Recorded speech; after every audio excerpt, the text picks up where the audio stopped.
And welcome back to Good Day Acadiana. It is our favorite time on Monday mornings, Traffic Talk with Ashley Moran from the Acadiana Planning Commission. Ashley, we continue our series of most hated intersections. Today's intersection, Pinhook at Bendel. Yes, so this is an intersection that comes up all the time as just having just a ton of issues. It's too narrow, there's not enough capacity.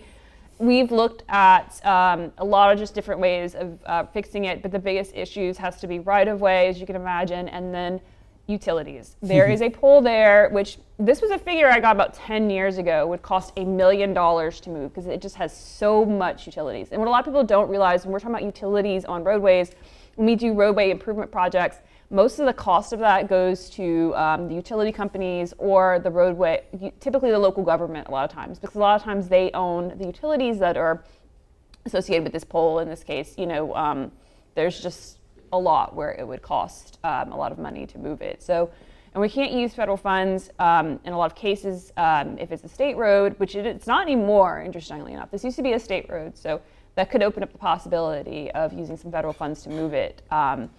But yeah, it's just kind of a mess, and there's a lot of takings that would be involved, and then there's a lot of drainage issues. So my old boss used to say Pinhook isn't a roadway, it's a drainage facility. Yeah.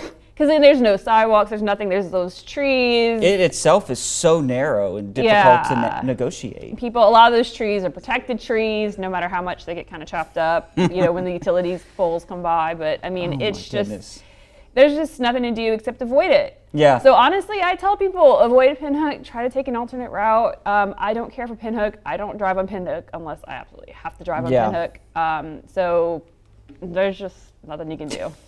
Well, there's something to brighten your day, folks. Hey, after this, we got some really helpful tips because you need to be careful on the roadways, especially those interstates with unsecured loads. Latest on that for you right after this.